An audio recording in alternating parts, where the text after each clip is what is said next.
네, 안녕하세요. 오늘은 선생님이 직접 수업을 좀 하도록 하겠습니다. 그 교과서에 보시면 힘과 운동 단원에서 그 43쪽 스스로 평가 문제입니다. 그 교과서에 나오는 문제 중에서 그래도 이제 그 수준이 있는 문제이기 때문에 요 문제들로 나중에 그 중간고사나 기말고사 때 이 정도 난이도로 이제 시험이 출제된다고 생각을 하면 되겠습니다. 그래서 학생들도 요 스스로 평가, 지금 수업은 EBS 온라인 강의로 하고 있지만은 요 교과서에 나오는 문제도 꼭 한 번씩 다 풀어봐야 됩니다. 그래서 오늘은 스스로 평가 문제를 단원이 마무리됐기 때문에 같이 한번 풀어보도록 하겠습니다. 자, 1번 문제입니다.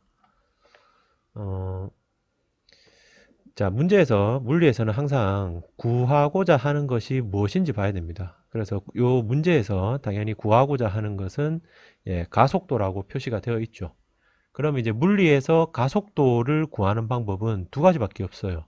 물리에서 가속도를 구할 수 있는 방법은 첫 번째가 우리가 잘 아는 F는 ma, 뭡니까? 힘은 질량과 가속도의 곱이죠. 이거를 쓰든지 아니면은 두 번째로 쓸 수 있는 방법이 가속도의 정의입니다. 그래서 가속도는 정의가 시간분의 속도 변화량, 나중 속도 빼기 처음 속도 이렇게 주어지죠. 그럼 이제 여기서 문제에서 둘 중에서 무엇을 써야 되겠어요? 위에 보시면 첫 번째 방법은 이런 힘 같은 게 필요합니다. 근데 힘이 문제에서 주어집니까? 질량 주어집니까? 전혀 없죠. 그래서 첫 번째 방법은 사용할 수가 없다는 거죠. 그럼 이제 두 번째 방법으로 시간이 있고 속도가 나와 있으니까 가속도의 정의를 쓰면 돼요. 자, 근데 문제에서 1.5초, 1.5초면은 1초하고 2초의 딱 중간 요 지점이죠. 여기서 가속도인데 가속도는 앞서 배우기로 그 속도 시간 그래프에서 직선의 기울기라고 배웠습니다. 근데 이제 1초부터 3초까지는 기울기가 동일하죠. 일정한 직선입니다. 그러면 사실 1.5초의 기울기를 구하기 위해서는 요 1초에서 3초, 물론 뭐 1초에서 2초까지 해도 똑같겠죠. 그래서 이때의 기울기만 구하면 된다는 겁니다. 그럼 이제 우리가 자 시간이 얼마 지났죠? 자 여기서 1초부터 3초까지라 해봅시다. 그러면 시간은 1초에서 3초까지 지났으니까 2초가 지났죠. 시간이 2초가 지났고 나중 속도는 얼마죠? 나중 속도는 2m/s 고요. 처음 속도는 4죠. 4m/s입니다. 그러면 이 계산을 해보면 마이너스 1이 나오겠죠. 그래서 마이너스 1 마이너스 1m/s 제곱인데 크기를 물었기 때문에 마이너스는 붙일 필요가 없죠. 그래서 3번이라고 체크를 하면 되겠습니다. 죄송합니다. 다음에 2번.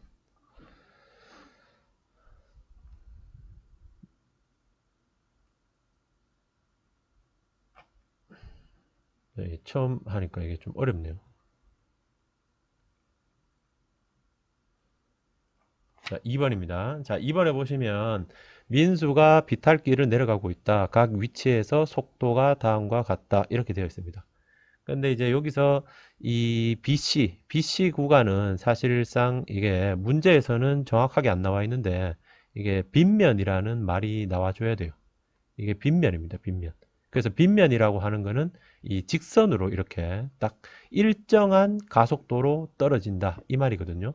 그래 이제 사실 썰매가 그냥 비탈길을 내려가면 비탈길이 이렇게 뭐 울퉁불퉁할 수도 있잖아요. 이렇게 울퉁불퉁하면 가속도가 일정하지가 않거든요. 그래서 이 사실 요 직선이라는 말이 있어주면은 더욱 좋습니다. 그래서 이것은 빗면에서 물체가 운동을 한다. 빗면에서 물체가 운동을 하면 일정한 가속도로 물체가 빨라집니다. 그래서 등가속도 운동이라고 하거든요. 자, 등가속도 운동에서는 우리가 그 속도가 일정하게 증가하죠.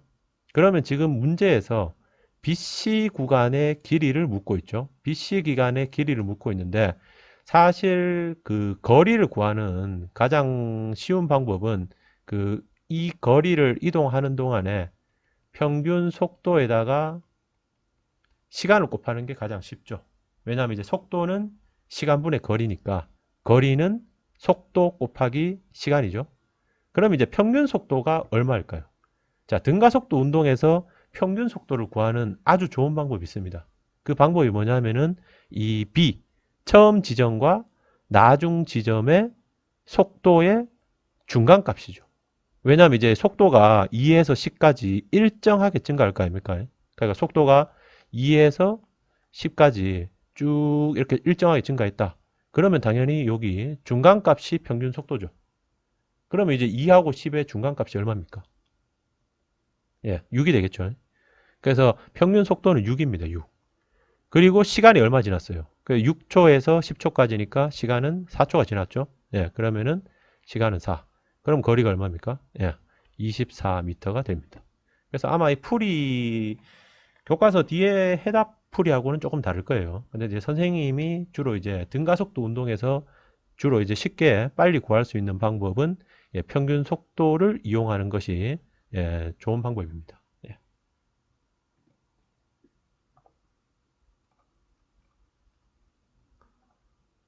자, 다음 3번입니다. 자, 금속구를 이렇게 원형으로 세게 밀어 넣었습니다. 그러면 이제 어쩔 수 없이 이제 금속구에서 부딪히면서 이렇게 반발력을 받아갖고 요렇게 이제 당연히 예, 관 따라서 운동하겠죠. 자, 요 나왔을 때, 자, 이게 일단 평면입니다. 공중에 뜬 게 아니고 이렇게 책상 위에서 요렇게 맞죠? 요렇게 굴려서 여기서 튀어나오는 거거든요. 그러면 이제 물론 중력은 받지만 책상이 받쳐줍니다. 그래서 얘가 금속구가 여기 빠져나왔을 때 여기서 받는 알짜 힘이 얼마입니까? 예, 알짜 힘은 없습니다. 예, 마찰이 없다. 이 문제도 약간 좀 설명이 부족하죠. 예, 그림과 같이 이제 평면 위에 했는데 마찰이 없는 평면입니다. 마찰이 없는 평면. 그래서 마찰이 없는 평면에 놓았을 때는 예, 당연히 그냥 직선 운동입니다. 등속도 운동을 하죠. 우리가 앞서 배우기로 만약에 이제 물체에 작용하는 알짜 힘이 제로다. 알짜 힘이 0이면 이제 물체는 등속 운동을, 예, 등속 직선 운동을 한다. 이렇게 배웠죠. 그럼 이제 보기에서 나왔을 때 등속 직선 운동을 하는 게 나오는 방향대로 등속 직선 운동을 하는 것은 1번이죠. 예, 그래서 예, 알짜 힘이 없을 때 등속 직선 운동을 한다. 물건을 선생님 근데 물건을 밀면은 아무런 힘이 없는데 왜 등속 직선 운동을 못 합니까? 이렇게 물을 수 있는데 아무런 힘이 없는 게 아니죠, 맞죠? 우리가 이제 평상시의 생활에서는 물체를 밀면 바닥에서 마찰이 있죠. 그 마찰이 계속 운동 방향의 반대로 작용하니까 물체가 속도가 떨어지는 겁니다. 예.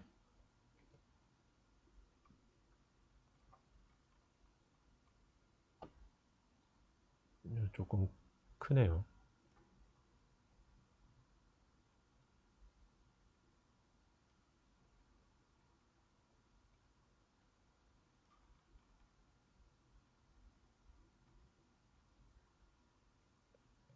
크기가 잘 안 나오는데.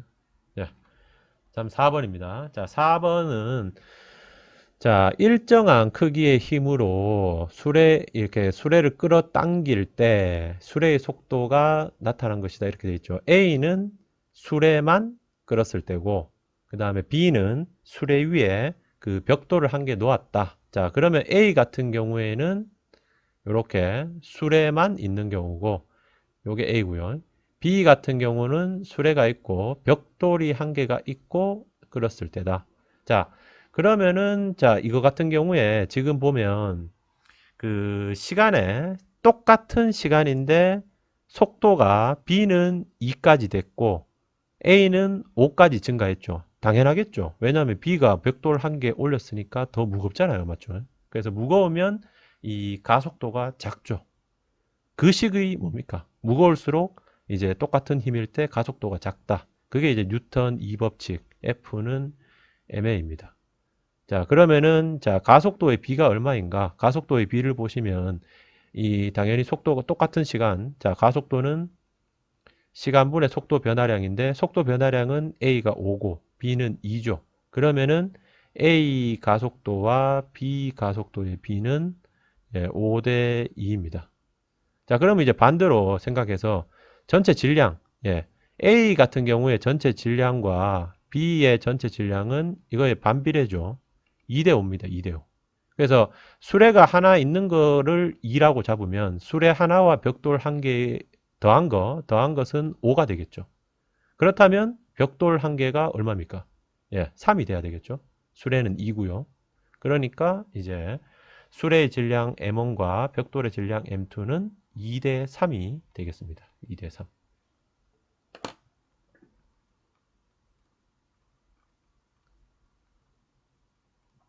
자, 다음 5번입니다.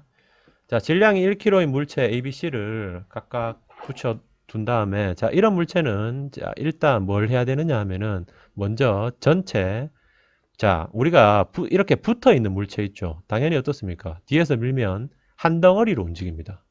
그래서 하나로 생각하면 얘가 3kg죠. 전체 1kg 3개에서. 그러면은 가속도를 구할 수가 있죠. F는 MA에서 힘은 6N, 질량은 3kg. 그럼 A가 2m/s 제곱이 됩니다. 그래서 얘도 가속도가 2고 얘도 가속도가 2고 얘도 2입니다. 자, 그러면 힘을 조금 생각을 해보시면, 자, 힘을 생각하면 힘 같은 경우에, 자, 얘가 6N의 힘을 받았죠. 그럼 어쨌든 간에, 자, 가속도가 똑같다는 거는 전부 다 R자 힘이 똑같다는 얘기예요. 근데 이제 R자 힘이 얼마가 돼야 되느냐? 1kg의 물체가 가속도가 2가 되려면, 그렇죠. 전부 다 R자 힘이 2를 받아야 돼요. 그러면 자, 얘는 A 같은 경우에 6N이 왼쪽으로 받았죠. 그러면 이제 오른쪽에서 B가 A를 미는 힘이 얼마가 돼야 돼요? R자 힘이 2가 남으려면, 그렇죠. 4가 돼야 됩니다. 그리고 이제 작용, 반작용 때문에 생기는 힘이죠. A가 B를 미는 힘도 4N. 그럼 이제 B 같은 경우에 자기가 받은 힘이, 외부에서 받은 힘이 4N입니다. 그러면 이제 얘가 C로부터 받는 힘도 얼마가 돼야 돼요? 2가 돼야 되겠죠. 그리고 C는 B에게서 2N의 힘을 받습니다. 그렇게 되면 이제 C도 결국은 R자 힘이 2가 남고, B도 2가 남고, A도 2가 되죠. 그래서 이제 C에 작용할 R자 힘이 2N이다. 맞고요. B가 C를 미는 힘, 2N 맞죠? B가 C를 미는 힘, 요겁니다. A가 B를 미는 힘. 자, 이거는 얼마입니까? 2가 아니고 4죠. 그래서 이제 기읍과 니은이 맞는 보기가 되겠습니다.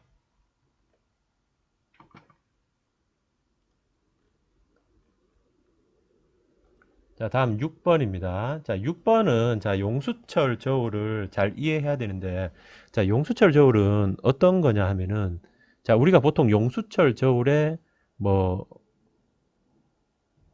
5N의 힘이 표시됐다. 그러면은 그 뜻이 뭐냐? 양쪽에서 용수철 저울을 5N으로 당겼을 때 여기 눈금이 5N으로 표시된다 이 말입니다. 자, 벽에 이렇게 붙은 용수철을 5N 당기면 똑같아요. 자, 이 힘이 장력이라고 해서 요 끈을 이제 뭐 철 같은 거죠. 철을 타고 이제 뭐 끈도 될 거고, 요런 끈을 타고 쭉 전달이 됩니다. 그러면 이제 벽을 요 줄이 5N으로 이렇게 당긴다 하면 반대로 작용 반작용해서 벽이 요 용수철 끈을 5N으로 당기게 되죠. 그럼 결과적으로 이 용수철은 양쪽에서 5N의 힘을 받는 것과 똑같죠.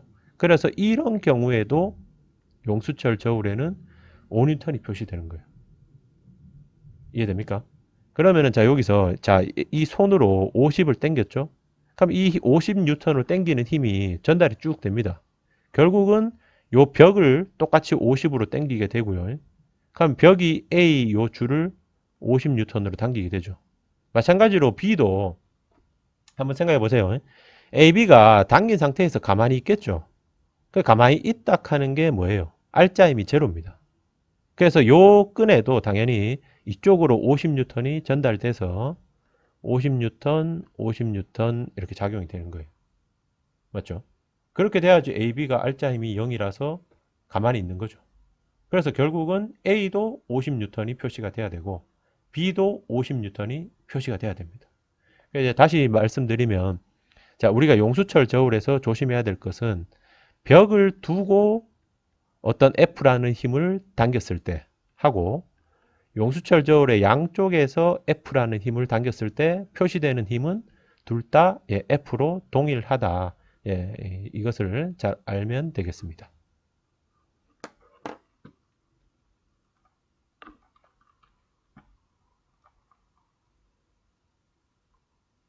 자, 7번 보겠습니다. 자, 운동량 보존입니다. 자, 운동량 보존인데, 자, 하나의 구슬을 놓고 이렇게 굴렸다. 그러면 한 개가 튀어나오죠. 당연한 겁니다. 왜냐하면은, 자, 얘가 예를 들어서 MV라는 운동량을 갖고 있었다. 그러면 이제 부딪히기 전에 6개가 있었죠. 그럼 얘가 부딪혔어요. 딱 멈췄어요. 그러면은 당연히 MV라는 운동량이 사라지면 안 돼요. 그래서 이제 여기서 가장 멀리 있는 얘가 한 개가 튀어나가게 됩니다. 그럼 이제 마찬가지로 4개의 쇠구슬을 굴리고 3개가 있다. 그럼 어떻게 되겠습니까? 딱 7개가 이렇게 멈추다가 3개가 남고 당연히 똑같이 4개가 굴러가야 됩니다. 그래야지 이제 운동량의 보존이 되죠. 왜냐하면 여기서 에너지의 손실이 없다라고 되어 있거든요. 그래서 요 실험은 선생님이 따로 영상을 한 개 찍어서 같이 올리도록 하겠습니다. 같이 그 두 번째 차시에서 요 운동량 보존 실험을 한 개 올리도록 할게요.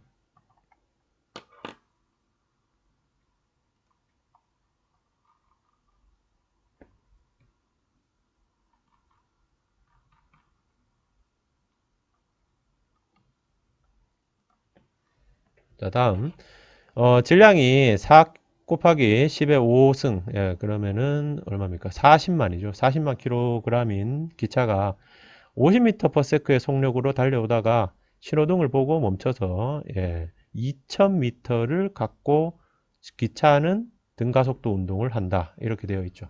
다음 속도가 자, 어떻게 됩니까? 기차의 속도는 처음에 50m/s였다가 나중에는 당연히 0이 돼야 됩니다. 그래서 이렇게 속도가 일정하게 직선으로 떨어져야 되겠죠. 자, 그러면은 가속도를 구하기 위해서는 가속도는 시간분의 속도 변화량인데 속도 변화량은 당연히 마이너스 50이 줄었죠. 근데 이제 요 시간을 모르는 거죠. 자, 시간을 구하기 위해서는 자, 당연히 다른 단서가 뭔가 있어야 되겠죠. 다른 단서가 뭐예요? 여기 보시면 2000m입니다. 그래서 요때 동안에 이동한 거리, 속도 시간 그래프에서 이동 거리는 요 아래쪽에 면적이거든요. 이렇게 구해도 되고 아니면은 면적으로 얘를 x로 해서 구해도 되고 아니면 아까 전에 쌤이 썼던 방법대로 평균 속도가 얼마입니까? 50에서 0이 줄었으니까 중간값 평균 속도는 25죠.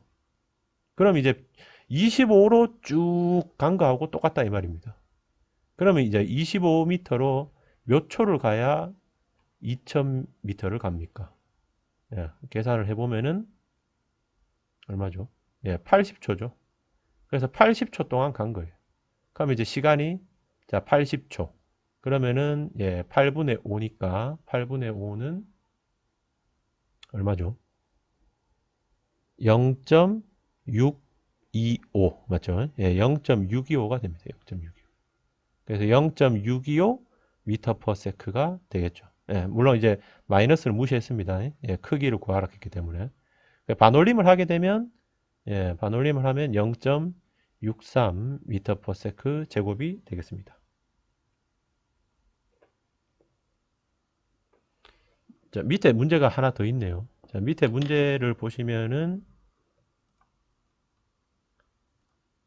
알짜 힘의 크기. 자, 알짜 힘의 크기는 힘이 일정하게 작용했으니까 F는 MA 다 나와 있죠. M은 4 곱하기 10의 5승 그 다음에 가속도가 아까 0.63이라 했죠. 이런 문제는 예, 시험에는 잘 안 나옵니다. 예, 계산기가 있어야 되겠죠. 예, 계산을 해 보시면 되겠습니다.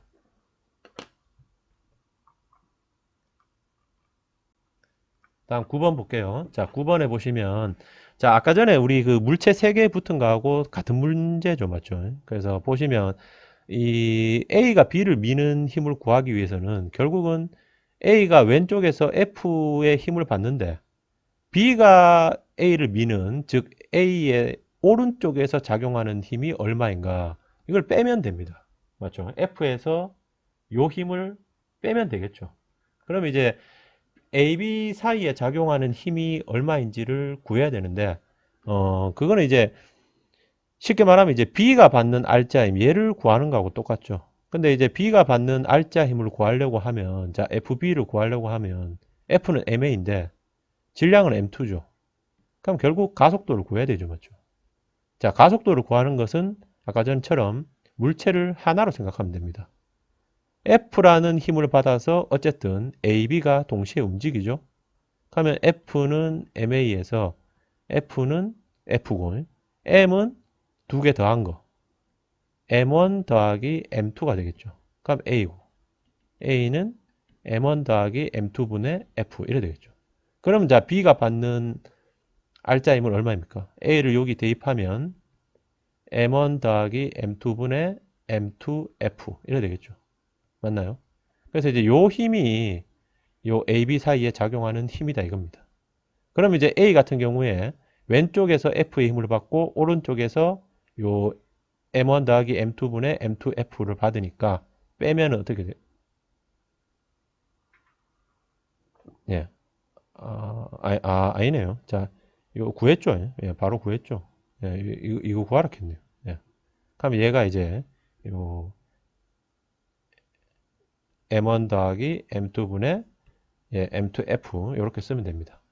2번에 보시면 자 A에 작용하는 힘을 분석한 다음에 뉴턴의 법칙을 적용하고 힘이 B가 A에 가는 그러니까 결국은 요 힘과 요 힘이 똑같다 이 말이잖아요. 방금 우리가 M2가 받는 R자임 구했죠. 그러면 M1이 받는 R자임은 아까 말했다시피 F에서 FAB 빼버리면 자 F 빼기 M1 더하기 M2분의 M2F 요건데요.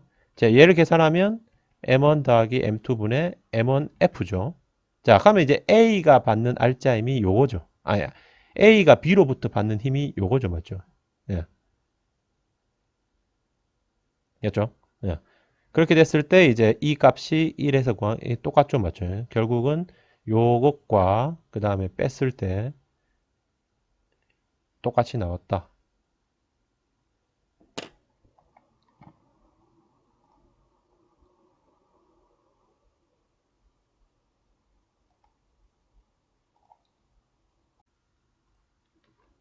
자, 9번입니다. 자, 여기서 자, 문제를 보시면 자, F라는 힘으로 A와 B가 동시에 움직입니다. 예, 아까 전에 이제 세 개의 물체가 한 덩어리로 움직이는 문제하고 똑같죠. 그래서 이거 같은 경우에 A가 B를 미는 힘을 FAB라고 하는데 이거를 구하라 했습니다. 그러면 이제 자, A가 B를 미는 힘이 FAB. 자, 그럼 반대로 이제 B가 A를 미는 힘은 FBA인데 밑에 있죠. B가 A에 가는 FBA인데 예, 당연히 두 개가 똑같아야 됩니다. 작용 반작용 법칙을 증명해 작용 반작용의 뭐 일종의 한 예를 증명하는 게 되겠죠. 자, 그러면은 자, 알짜 힘을 구하기 위해서는 결국은 가속도를 구해야 되죠. 예. 그래서 뭐 예를 들어서 이제 B 같은 경우에 받는 힘이 FAB밖에 없죠. 그러면 FB는 FAB 곱하기 A인데 어쨌든 가속도를 구해야 됩니다.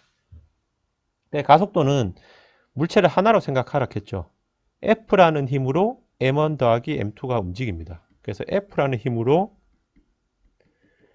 M1 더하기 M2가 움직이죠. 그럼 가속도는 M1 더하기 M2분의 F. 이걸 대입합니다. 대입하면 FB는 얼마죠? 요 좀 잘못 썼죠? 네. 자, 요거 다시 쓰겠습니다. 죄송합니다. FAB고 요거는 이제 MB 곱하기 A죠. 예. 그러면 이제 여기서 가속도를 대입을 하시면 M1 더하기 M2분의 MB M2, M2F가 됩니다. 맞죠? 그래서 AB는 M1 더하기 M2분의 M2F 이렇게 되겠습니다. 자, 그러면 이제 반대로 뉴턴의 제2법칙으로 이제 A가 받는 알짜 힘을 구하라 했거든요. B가 A에 가는 힘을 구하라 했거든요. 그러면은 이 M1도 어떻습니까? A도 가속도가 이 가속도로 똑같아야 되죠. 그러면 이제 A가 받는 그 알짜 힘이 얼마가 돼야 돼요? A의 입장에서 보면은 알짜 힘이 M1A인 요건데, 자, A를 똑같이 대입을 하시면 M1 더하기 M2분의 M1F 이래 되죠. 그죠? 그러면 이제 알짜 힘이 A가 받는 알짜 힘이 뭐예요? 왼쪽에서 F, 그 다음 오른쪽에서 FB가 밀어주는 거, FBA 뺀 거죠. 그러면 이제 자, 얘하고 F 빼기 FBA, 왜죠? FBA를 FAB죠. AB를 빼면은 어때요? 자, F 빼기 요거 얘를 집어넣으면은 얘하고 똑같이 나올 겁니다. 맞죠? 그렇게 해서 작용 반작용의 힘의 크기가 똑같다는 예를 한번 증명을 해 봤습니다.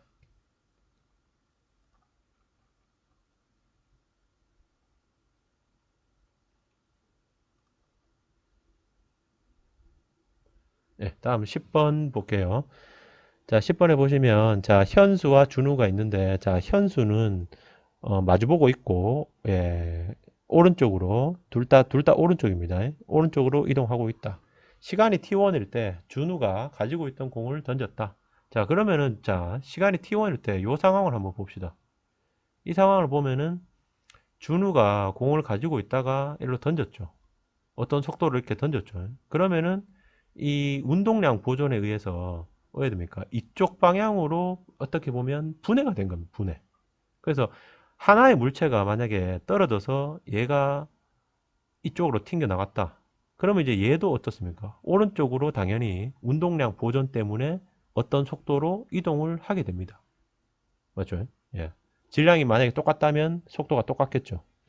그래서 이거 같은 경우에도 어쨌든 준우가 왼쪽으로 어떤 운동량을 어떤 이제 분해 전에 공을 가지고 있을 때 공을 왼쪽으로 던졌다면 당연히 오른쪽으로도 어떤 속도가 더 생겨나게 되겠죠. 운동량 보존 때문에.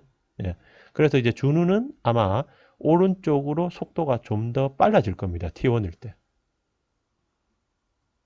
맞죠? 그 다음에 이제 공을 받은 현수가 T2일 때 공을 다시 준우에게 던졌다. 이래 돼 있죠. 그러면은 T2일 때 준우 같은 경우에는 공이 날아가는 시간을 무시한다고 되어 있죠. 그러면 이제 준우 같은 경우에 왼쪽에서 다시 날아오는 공을 잡았기 때문에 어때요?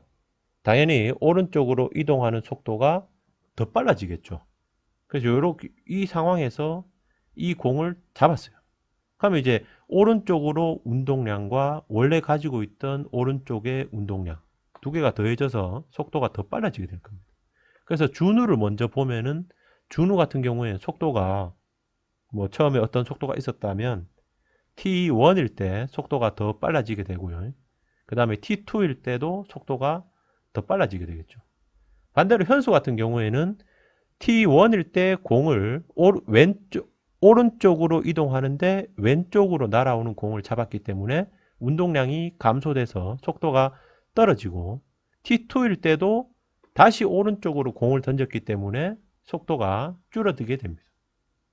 그래서 이 과정을 조금 이해하시면 될 것 같습니다.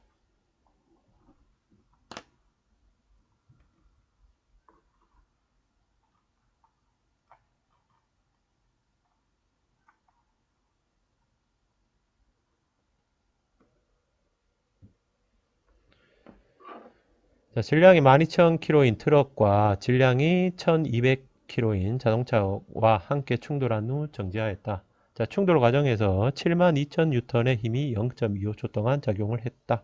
그러면 이제 충돌 전에 트럭과 자동차의 속력을 구해 보시오. 자, 충돌 후에는 당연히 둘 다 정지했기 때문에 속도가 0이죠. 그러면 이제 트럭 같은 경우에는 질량이 이건데 처음 속도를 구하는 건데 이거는 이제 충돌 과정에서 힘과 시간이 나와 있죠. 그러면 이제 당연히 우리가 바로 구할 수 있는 게 충격량이 72,000 곱하기 0.25 나누기 4 하면은 18,000입니다. 맞죠? 충격량이 18,000인데 충격량은 운동량의 변화량과 같죠. 근데 이제 운동량이 나중에 운동량은 어차피 제로입니다. 맞죠? 그래서 결국은 얘는 처음 운동량과 같은 거예요. 처음 운동량인데 트럭의 처음 운동량도 18,000이라는 얘기고 그 다음에 자동차의 운동량도 18,000이라는 얘기입니다. 운동량은 공식이 어떻게 되죠? P는 MV죠. 그럼 이제 트럭 같은 경우를 먼저 합시다. 트럭은 어쨌든 운동량이 처음에 18,000인데 질량이 12,000이죠. 그럼 처음 속도가 얼마입니까? 12분의 18이니까 얼마죠? 2분의 3이죠. 2분의 3이니까 1.5m/s가 될 겁니다. 1.5m/s고요. 그 다음에 이제 자동차 같은 경우 자동차를 보시면 마찬가지로 운동량은 18,000인데 질량이 1,200이네요. 그럼 결국 속도가 트럭이 10배죠. 트럭이 10배니까 15m/s가 됩니다. 2번은 쌤이 저번 시간에 과제로 냈습니다. 한번 좋은 연구 주제를 생각해 봤으면 좋겠습니다. 이번 시간에 그 스스로 마무리하기 문제를 풀어봤고요. 선생님 또 갑자기 풀어서 중간에 살짝 실수한 부분이 있는데 다시 한번 쭉 풀어봤으면 좋겠습니다. 그래서 복습 열심히 하시고 다음에도 책에서 필요한 부분은 선생님이 직접 강의를 통해서 진행을 하도록 하겠습니다. 이상 마치겠습니다. 감사합니다.